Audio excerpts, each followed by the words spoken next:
तो सबे के गोर से गोर लागत तनी आज के हमारा नौका ब्लॉग में रोलो को स्वागत बावे। तो कैसन मान ले रोलो सब उम्मीद है कि सबे के मस्त और स्वस्थ होई और ये अपना अपना काम में व्यस्त हुई। तो आज हमने की जाए बार कटावे एक गाड़ी पर 3 जनी भैंसा निहर लदा के अपना गांव के चौड़ी गड़ी के फारत चिरत चल देने जा पड़ोसिया की और कहे से वही जा हमने के बार कटवाओ नहीं जा। कुछ दूर चलने के बाद शंकर मंदिर से होके मरने जा कोटा गोड़ो ला के चल देने जा और आगे कुछ देर के बाद हमनियों को पहुंच गए जा हमने के बार कटवाउन जा। चलिए नहीं आ जा और देखने जा बड़ा लंबा लाइन रहल हटे।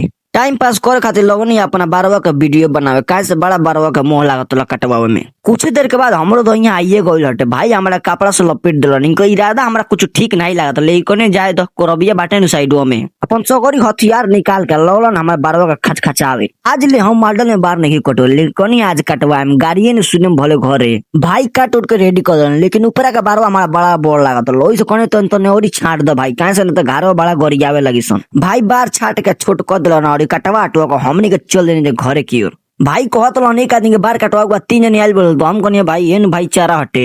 खैर उ सब छोड़ लो बारवा कैसन कटाइल बा कमेंट बॉक्स में जरूर बताइलो। फिर से मिल जाए अगला ब्लॉग में। वीडियो पसंद है लाइक कमेंट सब्सक्राइब जरूर करिए।